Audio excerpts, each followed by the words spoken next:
නමෝ තස්ස භගවතෝ அரஹතෝ சம்மா சம்புத்தස්ஸ. வசந்தம் தொலைக்காட்சி நேர்கள் அனைவருக்கும் அன்பார்ந்த காலை வணக்கம். நாம் நல்லவர்கள், மற்றவர்களெல்லாம் கெட்டவர்கள். நான் செய்தது நல்லது, மற்றவர்கள் செய்ததெல்லாம் பிழை. நான் நல்லவன், மற்றவர்களெல்லாம் நல்லவர்கள் கிடையாது. இப்படி நினைத்துதான் மற்றவர்களை குறை சொல்லிக் கொண்டிருக்கின்றோம். ஒரு நாளைக்கு எத்தனை தடவை எத்தனை பேரை நாங்கள் குறை சொல்லுகின்றோம். அது எப்படி நாம் இன்னொருவரை குறை சொல்லுவது? இன்னொருவரை பார்த்து நீங்கள் தவறு என்று சொல்லும் அளவுக்கு நாங்கள் நல்லவர்கள் அல்ல. இதை வாழ்க்கையிலே ஒவ்வொரு நிமிடமும் நாங்கள் புரிந்து கொள்ள வேண்டும். கிடைத்த மனித வாழ்க்கையில் நாங்கள் எல்லாம் நல்லவர்கள் அல்ல. தவறுகளுக்கும் பிழைகளுக்கும் இடையில்தான் மனிதன் பிறந்திருக்கின்றான். நீங்கள் நம்புகின்றீர்கள் மனிதன் படைக்கப்பட்டிருக்கின்றான் என்று. இறைவனால் படைக்கப்பட்டிருக்கின்றான். நாங்கள் நம்புகின்றோம் இயற்கையால் இந்த உலகத்திற்கு அனுப்பப்பட்டிருக்கின்றான். அப்பொழுது இந்த உலகத்திலே பிறந்த நாங்கள் மற்றவர்களை பார்த்து ஒருபோதும் குறை சொல்ல முடியாது. மற்றவர்களை பார்த்து குறை சொல்லும் அளவுக்கு நாம் யாரும் நல்லவர்கள் அல்ல. தர்மத்தை போதிக்கும் நானும் நல்லவன் என்று நான் சொல்லவில்லை. என்னிடத்திலும் பிழைகள் இருக்கும், தவறுகள் இருக்கும். அப்பொழுது நான் மற்றவர்களை தவறு என்று சொல்ல முடியாது. வாழ்க்கையிலே நீங்கள் செய்த தவறு என்ன என்று உணர்ந்து கொள்ளுங்கள். சிறிய தவறாக இருந்தாலும் அதற்கு நீங்களே உங்களுக்கு மன்னிப்பு கேட்டுக்கொள்ளுங்கள். சிறுந்தவறை பெரிய தவறாக்கி விடாதீர்கள். ஒவ்வொரு நிமிடமும் மற்றவர்களை பார்த்து மற்றவர்களுடைய குறைகளையும் பிழைகளையும் தேடி மற்றவர்களை குறை கூறிக்கொண்டே உங்களுடைய நேரங்கள் கடந்து போய் கொண்டிருக்கின்றது. நாட்கள் கடந்து போய் கொண்டிருக்கின்றது, மாதங்கள் கடந்து போய் கொண்டிருக்கின்றது, வருடங்கள் கடந்து போய் கொண்டிருக்கின்றது. மற்றவர்களை பார்த்து தவறுகளும் பிழைகளையும் சுட்டி காட்டுவதை விட உங்களுடைய வாழ்க்கையில் நீங்கள் செய்த தவறு என்ன, நீங்கள் செய்த பிழைகள் என்ன, அதுகளை எப்படி நான் திருத்திக் கொள்வது, அதுகளை எப்படி நான் மாற்றிக்கொள்வது?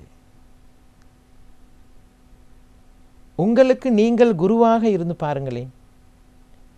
அதிகமான குருமார்களை தேடி போவதை விட நீங்கள் உங்களுக்கு குருவாக இருந்து பாருங்கள். நீங்கள் உங்களுக்கு குருவாக இருந்து பாருங்கள். வாழ்க்கையிலே மற்றவர்களை நம்புவதை விட நீங்கள் உங்களை அதிகமாக நம்பி பாருங்கள். வாழ்க்கையே வீணாகிவிட்டது எதனால்? மற்றவர்களை நம்பி. வாழ்க்கையில் அதிகமாக நீங்கள் நம்பியது மற்றவர்களை இல்லை, உங்களை நீங்கள் நம்புங்கள்.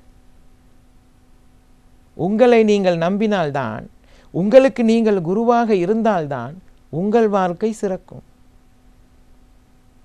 உங்களை நீங்கள் நம்பாமல் நீங்கள் மற்றவர்களுக்கு குருவாக இருக்க வேண்டும் என்று நினைத்தால் அது உங்களுக்கும் நன்மையை கொடுக்காது, மற்றவர்களுக்கும் அதிலிருந்து நன்மை எதுவும் கிடைக்காது. நான் போதிப்பது எல்லாம் உண்மை என்று சொல்லவும் வரவில்லை. போதிக்கின்றோம் தர்மத்தை. அதை கேட்க வேண்டியது உங்களுடைய கடமை. சரிப்பிலை பார்க்க வேண்டியது உங்களுடைய கடமை. உங்கள் வாழ்க்கையை வாழ வேண்டியது உங்களுடைய கடமை, எங்களுடைய கடமை அல்ல. இதுதான் வாழ்க்கை. ஆகையால் கிடைத்த வாழ்க்கையில் ஒருபோதும் மற்றவர்களை குறை கூற வேண்டும் என்று அதிகமாக நினைக்காதீர்கள். மற்றவர்களை குறை சொல்லும் அளவுக்கு நாம் குறை இல்லாதவர்கள் அல்ல. எல்லா இடத்திலும் பிழைகள், குறைகள் அதிகமாகவே இருக்கின்றது. உங்களுடைய குறைகளையும் பிழைகளையும் சரி செய்து கொண்டு உங்கள் வாழ்க்கை சிறப்பாக வாழ்வதற்கு நீங்கள் முயற்சி செய்யுங்கள். நன்றி கூறி விடைபெறுகின்றேன். வணக்கம். ஓம்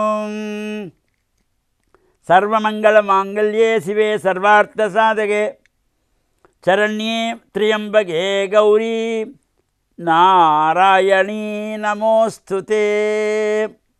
ஓம் நமச்சிவாய. மேன்மைகள் சைவ நீதி விளங்குக உலகமெல்லாம். நோயற்ற வாழ்வே குறைவற்ற செல்வம். அந்த நோய் நொடிகள் இல்லாத வாழ்வு இந்த உலக மக்கள் எல்லோரும் வாழ வேண்டும் என்று கலியுகத்தின் காந்தமலை ஜோதியாகிய சபரிமலை சுவாமி ஐயப்பனுடைய திருவடிகளை சிறந்தாழ்த்தி வசந்தம் தொலைக்காட்சி நேயர்கள் அனைவருக்கும் சர்வதேச இந்து மத குருபீடம் அகில இலங்கை சபரிமலை ஸ்ரீ சாஸ்தாபீடத்தின் சார்பில் இனிய காலை வணக்கங்களும் நல்லாசிகளும்.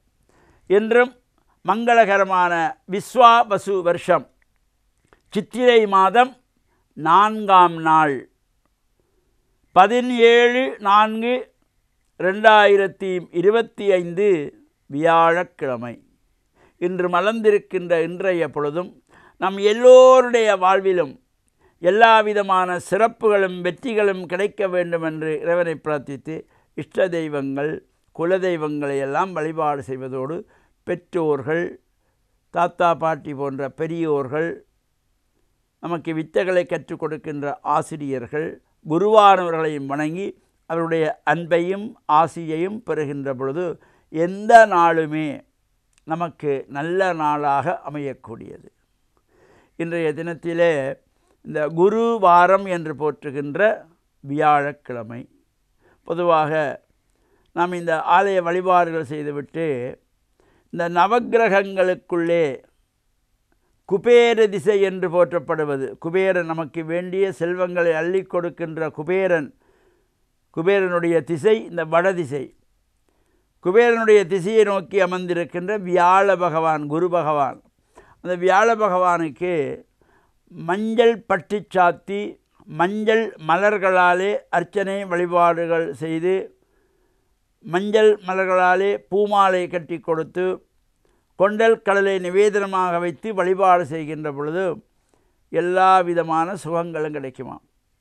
இந்த வியாழ பகவான் அவருடைய ஜாதகத்திலே இருக்கின்ற பொழுது அவர் நல்ல பார்வை பார்த்தால் நல்ல இடத்திலே இருந்து நல்ல ராசிகளை பார்க்கின்ற பொழுது நன்மை நடக்கும். அதனால தான் இந்த வியாழ சுகம் என்பது ஒவ்வொருவருடைய வாழ்விலும் ஒரு காரியங்கள் நடைபெற வேண்டுமா இருந்தால், பொதுவாக ஒரு திருமணம் செய்ய வேண்டும் என்று சொன்னால் இந்த ஜாதகத்தை எடுத்துக்கொண்டே பார்ப்பார்கள். இப்பொழுது வியாழ சுகம் போதாது, இந்த திருமணத்துக்கு வியாழ சுகம் நிச்சயமாக வியாழனுடைய நல்ல பார்வை இருக்க வேண்டும். அதனாலே தான் குரு பார்க்க கோடி நன்மை என்று சொல்வார்கள். குரு நல்ல இடத்திலே இருந்து நல்ல பார்வை நல்ல ராசிகளை பார்க்கின்ற பொழுது நல்ல பலன்களை எல்லாம் தருவது. குரு பார்க்க கோடி புண்ணியம் என்கின்ற வகையிலே அமைந்திருப்பது. பொதுவாக நாம் இந்த இறை வழிபாடுகள் செய்கின்ற பொழுது ஆலயங்களிலே சென்று பிரார்த்தனைகள் செய்கின்ற பொழுதும் எப்பொழுதுமே பரந்த சிந்தனையோடு எல்லா மக்களும் க்ஷேமமாக இருக்க வேண்டும் என்ற அந்த நல்ல எண்ணங்கள் ஒவ்வொருவருடைய உள்ளத்திலும் பெற வேண்டும். ஆலயம் தொழுவது சாலமும் நன்று என்று முன்னோர்கள் சொன்னார்கள். நாம் தினந்தோறும் இந்த ஆலய வழிபாடுகள் செய்ய வேண்டும். இந்த ஆலய வழிபாட்டுக்கு நாம் செல்லுகின்ற பொழுது நாம் காலை கடன்களை முடித்து ஆசார சீரராக தோய்த்துள்ள இந்த ஆடைகளை அணிந்து நமது சமய கலாச்சார விழுமியங்களை அடுத்த சந்ததிக்கும் எடுத்து சொல்லுகின்ற வகையிலே நமது கலாச்சார உடைகள் அணிந்து செல்ல வேண்டும். இப்போ ஆலயத்துக்கு செல்ல வேண்டுமென்றால் இப்பொழுதெல்லாம் வீட்டில் இருக்கின்ற ஆடைகளோடு செல்லுகின்ற வழக்கம். எங்கெங்கெல்லாம் சென்று விட்டு வந்து ஆலயத்துக்குள்ளே போய்விடுவார்கள். இது பொதுவாக அடியவர்கள் மட்டுமல்ல, ஒரு சில ஆலயங்களிலே அந்த நிர்வாகத்திலே உள்ளவர்கள் கூட கால்சட்டை கோட் ஷூட் அணிந்து வருகின்ற ஒரு வேடிக்கையான நிகழ்வை பார்க்கக்கூடியதாக இருக்கும். ஆலயம் என்பது ஆன்மாக்கள் இறைவனோடு லயப்படுகின்ற இடம். சகலயம் ஆலயம். எனவே ஆலயத்திலே வழிபாடுக்கு செல்லுகின்றவர்கள், ஒரு ஆலயத்திலே அறங்காவலர்களாக இருக்கின்றவர்கள், தர்மகர்த்தாவாக இருக்கின்றவர்கள், பரிபாலன சபையில் இருக்கின்றவர்கள், அந்த ஆசாரத்தோடு அவர்கள் இருந்தால்தான் அந்த பூரணத்துவத்தை நாம் பெறலாம். எனவே அவர்கள் வெளியிலே சென்றுவிட்டு அரைக்காச்சட்டை அணிந்து கொண்டு ஒரு டிஷர்ட்டை போட்டுக்கொண்டோ அல்லது கால்சட்டை அணிந்து கொண்டு சாரம் அணிந்து கொண்டு ஆலயத்துக்குள்ளே வந்து நிர்வாகம் செய்ய முடியாது, செய்யக்கூடாது. அவருடைய குடும்பத்திற்கே பாபத்தை சேர்க்கின்ற நிகழ்வு. நமது ஆலய வழிபாட்டுக்கே நாம் ஆசாரமாக செல்ல வேணுங்கிற பொழுது ஆலயத்திலே இருந்து நிர்வகிக்கின்றவர்கள் அதைவிட ஒரு படி உயர்ந்தவர்களாக இருக்க வேண்டும் என்ற நல்ல சிந்தனை எல்லோருடைய உள்ளத்திலே வர வேண்டும். நாமும் ஆசாரசீரராக ஆலயங்களிலே சென்று வழிபாடு செய்து இறையருளையும் பூர்ணமாக பெற்று மண்ணில் நல்ல வண்ணம் வாழ வசந்தம் தொலைக்காட்சி நேயர்கள் அனைவருக்கும் சர்வதேச இந்து மத குருபீடத்தின் சார்பில் நல்ல ஆசிகளை கூறிக்கொள்வதில் மனமகிழ்வு கொள்கிறோம். சர்வே ஜனாக சிக்கினோ பவந்து சமஸ்த சன்மங்களானி சந்து. சுபம். அஸ்ஸலாமு அலைக்கும் வரஹ்மத்துல்லாஹி வபரகாத்துஹ். நஹ்மதுஹு வனுஸல்லி வனுஸல்லிமு அலா ரசூலிஹில் கரீம். அம்மா பஅத். ஃபஅஊது பில்லாஹி மினஷ் ஷைத்தானிர் ரஜீம். பிஸ்மில்லாஹிர் ரஹ்மானிர் ரஹீம். وسارعوا إلى مغفرة من ربكم وجنة عرضها السماوات والأرض. صدق الله العلي العظيم. அன்பிற்குரிய நேயர்களே, அல்லாஹ்வின் நல்லடியார்களே, உலகம் என்பது நாம் ஒவ்வொருவரும் வாழ வந்த இடமல்ல, ஒரு வாழ்வை தயார் செய்ய வந்த இடம். உண்மையிலேயே நாம் அனைவர்களும் வாழ்வது இன்ஷா அல்லாஹ் சுவனத்தில். அல்லாஹ் விஷாலமான ஒரு சொர்க்கத்தை எமக்காக வேண்டி தயார் செய்து வைத்திருக்கிறான். வாழ்றது அங்க, வாழ்வை தயார் செய்கிறது இங்க. வேளாண் சங்கைக்குரிய அல்லாஹ்வின் நல்லடியார்களே, சுவனம் என்கிறது எந்த மனிதனாலும் கற்பனை செய்ய முடியாத ஆச்சரியம் நிறைந்த இடம்தான் சுவனம். ரசூல் அக்ரம் ஸல்லல்லாஹு அலைஹி வஸல்லம் அவர்கள் சுவனத்தை வர்ணிக்கும் பொழுது எவ்வளவு அற்புதமான வார்த்தைகளால் வர்ணித்தார்கள் பாருங்கள். மாலா ஐனுன் ரஅத் வலா உதுனுன் சமிஅத் வலா ஹதர அலா கல்பி பஷர். சுவனம் எப்படியாப்பட்டதென்றால் எந்த கண்ணும் கண்டிடாதது. கண்ணால் எவ்வளவு ஆச்சரியமான விடயங்களை பார்த்திருக்கும். தங்கங்களை, மாணிக்கங்களை, மரகதங்களை, எவ்வளவு அற்புதமான விடயங்களை கண்களால் பார்த்திருக்கிறோம். எந்த கண்ணும் கண்டிடாத, வலா உதுனுன் சமியத், பார்க்காததையும் எவ்வளவு காதால் கேட்டிருப்போம். யார் யாரெல்லாம் கற்பனை பண்ணி பேசியிருப்பார்கள், எவ்வளவு கேட்டிருப்போம். நபி அவர்கள் கூறினார்கள், நீங்கள் பார்த்ததுக்கும் அப்பால்பட்டது சுவனம், நீங்கள் கேட்டதுக்கும் அப்பால்பட்டது சுவனம். வலா ஹதர அலா கல்பி பஷர், ஒரு மனிதனுடைய உள்ளத்தில் எண்ணிட முடியாத விஷாலமானது சொர்க்கம். மேலான சங்கைக்குரிய அல்லாஹ்வின் நல்லடியார்களே, விஷாலமான ஒரு வாழ்க்கை. சுவனத்துக்கு போகும் பொழுதே, சுவனவாசிகள் உள்ளுக்கு நுழையும் பொழுதே ஒரு மலக்க அலான் பண்ணுவார், வனாதா முனாத், ஏ சொர்க்கவாசிகளே சொர்க்கத்தில் நுழையுங்கள். வஅன்னலக்கும் அன் தன்அமு ஃபலா தைஅசு அபதா, இனிமேல் உங்களுக்கு இந்த சொர்க்கத்தில் இன்பமே இன்பம்தான், சொர்க்கத்தில் துன்பம் இல்லை. வஅன்னலக்கும் அன் தஸிஹு ஃபலா தஸ்கமு அபதா, இனிமேல் சொர்க்கத்தில் ஆரோக்கியமே ஆரோக்கியம்தான், சொர்க்கத்தில் நோய் இல்லை. வஅன்னலக்கும் அன் தஷிப்பு ஃபலா தஹ்ரமு அபதா, சொர்க்கத்தில் வாலிபமே வாலிபம்தான். அனைத்து சொர்க்கவாசிகளும் 33 வயதுடையவர்களாக இருப்பார்கள். அப்போ சொர்க்கத்தில் வாலிபமே வாலிபம்தான், வயோதிபம் இல்லை.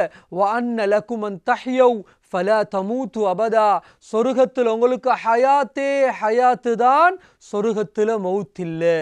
சொர்க்கத்தில் பாலாறு, நீராறு, தேனாறு, மது ஆறு. இங்கே மதுவுக்கு எவ்வளோ தடைகள் விதிக்கப்பட்டிருக்கிறது, மது ஹராமாக்கப்பட்டிருக்கிறது.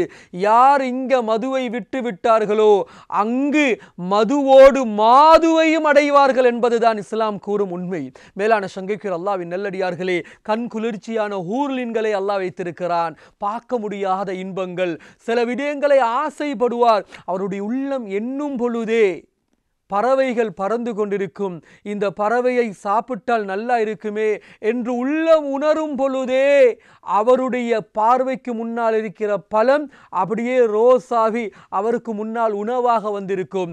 சொர்க்கத்தினுடைய அனைத்துமே உலமாக்கள் வழங்கப்படுத்துகிறார்கள் பட்டன் சிஸ்டம். எல்லாம் டெக்னாலஜி. என்ன டெக்னாலஜி? சொர்க்கத்தில் ஏதாவது ஒன்று நடக்கணும்டா பட்டன் நெஸ்கணும். பட்டன் வெளியே நெஸ்க தேவையில்ல. உள்ளத்தில் உள்ள உதிப்பு சொர்க்கத்தினுடைய பட்டன். உள்ளத்தில் என்ன நினைப்பாரோ அது சொர்க்கத்தில் நடக்கும். மேலான சங்கைக்குரிய அல்லாஹ்வின் நல்லடியார்களே, உலகத்தில் யார் ஹராத்தை விட்டு தன்னுடைய கண்ணை பாதுகாத்தாரோ, ஹராத்தை விட்டு தன்னுடைய காதுகளை பாதுகாத்தாரோ, ஹராமான குடுக்கல் வாங்கலை விட்டு பாதுகாத்தாரோ, ஹராமான தொடர்புகளை விட்டு பாதுகாத்தாரோ, தன்னுடைய தனிமையை ஹராத்தை விட்டும் பாதுகாத்தாரோ, தன்னுடைய ரகசியங்களை ஹராத்தை விட்டும் பாதுகாத்தாலோ, அல்லாஹ் அவர்கள் உலகத்தில் தடுத்து கொண்ட ஒரே காரணத்தினால சொர்க்கத்தில் அல்லாஹ் அவர்கள் எண்ணி பார்க்க முடியாத இன்பங்களை அல்லாஹ் வைத்திருக்கிறான். ஒரே முத்துவிலான மாளிகைகள். துரா தாஹிருஹா மின் பாத்தினிஹா வ பாத்தினுஹா மின் தாஹிரிஹா. வெளியிலிருந்து பார்த்தால் உள்ளே விளங்கும், உள்ளிருந்து பார்த்தால் வெளியில் விளங்கும். மேலான சங்கைக்குரிய அல்லாஹ்வின் நல்லடியார்களே, சில இன்பங்களுக்காக வேண்டி, அற்ப இன்பங்களுக்காக வேண்டி உலகத்தில் நாம் ஏமாந்து அல்லாஹ்வினுடைய கட்டளைகளை பாழாக்குகிறோம். இந்த அல்லாஹ்வினுடைய கட்டளைகளை பாழாக்குவதினால் உலகத்தில் கிடைக்கும் இன்பமும் நிரந்தரம் கிடையாது. உலகத்தில் வாழ்ந்த யாருமே நிரந்தரமாக வாழ்ந்த வரலாறு இல்லை. உலகத்தில் வாழ்ந்தவர்கள் எல்லாம் விட்டுட்டு சென்று விட்டார்கள். மேலான சங்கைக்குரிய அல்லாஹ்வின் நல்லடியார்கள், அன்பிற்குரிய நேயர்களே, சங்கைக்குரிய தாய்மார்களே, நாமும் ஒரு நாள் இந்த உலகை விட்டு போகத்தான் போகிறோம். நாம் போகும் இடம் சொர்க்கமாக அமைந்தால், உலகத்தில் நாம் அதற்குண்டான ஏற்பாடுகளை செய்து கொண்டால், உலகத்தை விட்டும் பிரியும் அந்த நாள் எம்முடைய பெருநாளாக மாறும். மேலான சங்கைக்குரிய அல்லாஹ்வின் நல்லடியார்களே, சொர்க்கத்தை பார்த்த வண்ணம் உடலிலிருந்து ரூஹு பிரியும் பொழுது பாலாறு, நீராறு, தேனாறு, மதுவாறு சொர்க்க இன்பங்களை பார்த்த வண்ணம், சொர்க்க வாயலுடைய கலிமாவை பூர்த்தியாக ஷஹாதா கலிமா சொன்ன வண்ணம் உடம்பிலிருந்து ரூஹு வெளியாகும். அப்படி உடம்பிலிருந்து ரூஹு வெளியாகக்கூடிய நல்லடியார்களுடைய கூட்டத்தில் அல்லாஹ் நம் அனைவர்களையும் சேர்த்து அருள்வானாக. வஆகிரு தஅவானா அனில் ஹம்துலில்லாஹி ரப்பில் ஆலமீன். வசந்தம் டிவி நேயர்களே, மறுபடியும் இந்த காலை பொழுதிலே உங்கள் ஒவ்வொருவரையும் இயேசு கிறிஸ்துவின் நாமத்தினாலே அன்போடு வாழ்த்துகிறேன். இன்றைய நாளை பெரிய வியாழன் என்று சொல்லுவார்கள். ஆங்கிலத்திலே மோண்டி தேர்ஸ்டே என்று சொல்லுவார்கள். அப்படி பொருள் என்ன தெரியுமா? நம்முடைய ஆண்டவராகிய இயேசு கிறிஸ்து தம்முடைய அன்பார்ந்த சீடர்களோடு உணவு அருந்திய நாள். அவர் மேல் மாடியிலே அவர் உணவு அருந்துவதற்காக தம்முடைய சீடர்களுடனே உட்கார்ந்தார். அப்படி அவர் உணவு அருந்தி கொண்டிருக்கும் பொழுது அவர்கள் புதினப்படத்தக்கதாக, அதிசயப்படத்தக்கதாக, ஆச்சரியப்படத்தக்கதான ஒரு காரியத்தை செய்தார். ஏன்? அவர் கடவுள் அல்லவா, சர்வ வல்லமை உள்ள ஒரு மனிதனாக இந்த பூமியில் வாழ்ந்தார் அல்லவா. அவர் என்ன செய்தார்? அவர் எழுந்து தன்னுடைய அறையிலே தன் இடுப்பிலே ஒரு துணியை கட்டிக்கொண்டு சீடர்களுடைய கால்களை எல்லாம் கழுவி அதை முத்தம் செய்ய தொடங்கினார். சீடர்களுக்கு புதினமாய் போய்விட்டது. அங்கே காணப்பட்ட பேதுரு என்ற சீடன் சொல்லுகின்றான், கிறிஸ்துவே, நான் உம்முடைய காலை கழுவ வேண்டியதாக இருக்க, நீர் எப்படி என்னுடைய காலை தொட முடியும்? என்னுடைய பாதங்களை நீர் எப்படி கழுவ முடியும்? இது அடிமைகள் செய்கிற ஒரு தொழில் அல்லவா, இது அடிமைகள் செய்கிற வேலை அல்லவா, நான் உம்மை கழுவுவதற்கு விடமாட்டேன் என்று சொல்லி அங்கே சொல்லுகிறதை கூட பார்க்கிறோம். பிரியமானவர்களே, ஏன் இயேசு கிறிஸ்து அப்படியாக செய்தார்? அவர் ஒரு தலைவன் அல்லவா. அது மாத்திரமல்ல, புதினங்களையும் அற்புதங்களையும் செய்த கடவுளுடைய மகன் அல்லவா. அப்படி இருந்தும் கூட எதற்காக கிறிஸ்து அப்படி செய்தார்? கிறிஸ்து சொல்லுவார், பரிசுத்த யோவானின் நற்செய்தி 13ஆம் அதிகாரம் 13-14 வசனத்தில் அவர் என்ன சொல்லுகிறார் தெரியுமா? ஆண்டவரும் கடவுளுமாகிய நான் உங்களுடைய பாதங்களை கழுவினதுண்டானால் நீங்களும் ஒருவருடைய பாதங்களை, கால்களை கழுவ வேண்டும் என்று கிறிஸ்து சொன்னார். பிரியமானவர்களே, நம்மை நாமே மேட்டிமைப்படுத்திக் கொள்ளக்கூடாது, பெருமைப்படுத்திக் கொள்ளக்கூடாது. நாம் ஒவ்வொருவரும் மற்றவர்களுக்கு பணியாற்ற, பணி செய்ய, சேவை புரிய நாங்கள் கடமைப்பட்டவர்களாக இருக்கின்றோம். எங்களுடைய படிப்புகளும் எங்களுடைய தராதரங்களும் மற்றவர்களுக்கு பணி செய்வதற்கு தடையாக இருக்கக்கூடாது. இதனைத்தான் இயேசு சொல்ல முற்பட்டார். பாருங்கள், நம்ம ஆண்டவர் இயேசு கிறிஸ்து பார்வையற்றவர்களுக்கு பார்வை கொடுத்தார். குஷ்ட ரோகத்தில் வாழ்ந்தவர்களுக்கு நோயிலிருந்து விடுதலை பெற்றுக் கொடுத்தார். எத்தனையோ சப்பானிகளை அவர் நடக்க பண்ணினார். உணவற்றவர்களுக்கு உணவு கொடுத்தார். மரண வீடுகளுக்கு போய் கடந்து கொண்டு இயேசுவும் கண்ணீர் வடித்தார்.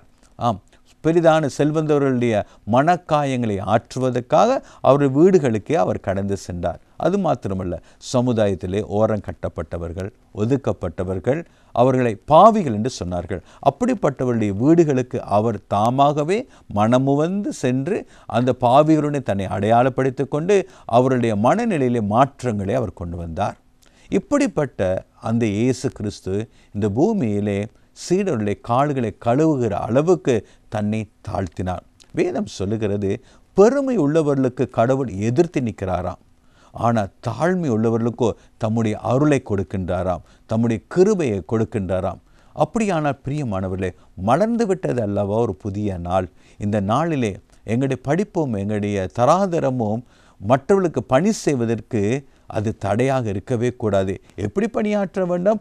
ஆம், ஒருவருடைய கால்களை கழுவுகிற அளவுக்கு ஒரு அடிமையை போல நாம் தரையிலே குனிந்து நாங்கள் பணியாற்ற அழைக்கப்படுகின்றோம். ஆம், இங்கே குனிந்துங்கிற வார்த்தை மிகவும் முக்கியமானது. ஏன்? ஒருவருடைய பாதங்களை தொட வேண்டுமானால், ஒருவருக்கு நாங்கள் பணிவிடை செய்ய வேண்டுமானால் எங்களுடைய தலை குனிய வேண்டும் அல்லவா? தலை நிமிர்ந்து கொண்டு பணிவிடை செய்ய முடியாது. ஆகவே பிரியமானவர்களே, எந்தெந்த காரியங்களை நாங்கள் தலை குனிய வேண்டுமோ, பணிய வேண்டுமோ, பணிவதற்கு நாங்கள் எப்பொழுதும் ஆயத்தமாய் இருக்க வேண்டும். ஆகவே தான் பாருங்கள், உலகத்தினுடைய தலைவராக நம்முடைய போப்பாண்டவர்கள் காணப்படுகிறார்கள். ஆம், ரோமன் கத்தோலிக்க திருச்சபையிலே, அதுபோலவே புரட்டஸ்தாந்து திருச்சபையிலே நீங்கள் பார்த்தீங்கன்னு சொன்னால் ஆர்ச் பிஷப் அவர்கள் கேன்டர்பரியில் காணப்படுகிறார்கள். இவர்கள் எல்லாரும் இந்த உலகத்திலே தலைவர்கள், அதாவது உயர்வான தலைவர்கள். அவர்கள் என்ன செய்வார்கள் தெரியுமா? இது போன்ற பெரிய வியாழன் அன்று அங்கே காணப்படுகிறதான ஏழைகள், எளியவர்கள் சிறப்பாக அவர்கள் சிறைச்சாலைக்கு சென்று கைதிகள், ஆம், கொலை குற்றவாளிகள், அவருடைய பாதங்களை கூட கழுவி அவருடைய பாதங்களை முத்தம் செய்கிறதை நீங்கள் அங்கே தொலைக்காட்சியிலே நீங்கள் பார்க்கலாம். பிரியமானவர்களே, நாங்கள் யாருக்கு பணியாற்ற வேண்டும்? ஆம், அதுக்கு வித்தியாசமே இருக்கக்கூடாது. பணக்காரர்களாகவும் இருக்கலாம், ஏழைகளாகவும் இருக்கலாம், எளியவர்களாக இருக்கலாம், நோயுற்றவர்களாக இருக்கலாம், கைதிகளாக இருக்கலாம், ஆமாம், பாலிய துஷ்பிரயோகம் செய்தவர்களாக காணப்படலாம், சமுதாயத்தில் எல்லாராலும் புறக்கணிக்கப்பட்டவர்களாக இருக்கலாம். அவர்களுக்கும் பணி செய்யத்தான் வேண்டும். அதனைத்தான் கிறிஸ்து மாதிரியாக காட்டினார். அப்படியானால் மலர்ந்து விட்டது ஒரு புதிய நாள். நம்முடைய மனதை மறுபப்படுத்திக் கொள்ளுவோம், மற்றவர்களுக்கு பணியாற்றுவதில்லை. இது குறித்து ஆழமாக சிந்திப்பீர்களா? நீங்கள் சொல்லுங்கள், இயேசு கிறிஸ்துவே இந்த பூமியிலே நீங்கள் வாழ்ந்த நாட்களில் நீங்கள் செய்த அதே பணியை நானும் செய்ய வேண்டும் என்று சொன்னீர்கள் அல்லவா? அதனை செய்வதற்கு வேண்டிய அந்த மனப்பான்மையை எனக்குள் விதைத்திடுங்க, அந்த ஆற்றலை எனக்கு தந்திடுங்கன்னு பிரார்த்தித்து பாருங்க. கிறிஸ்து உங்களுக்கு உதவி செய்வார். இதனை குறித்து தியானிப்பீர்களா? இது போல வாழ்வது உங்களை அர்ப்பணிப்பீர்களா? கடவுள் தாமே உங்களை ஆசீர்வதிப்பாராக.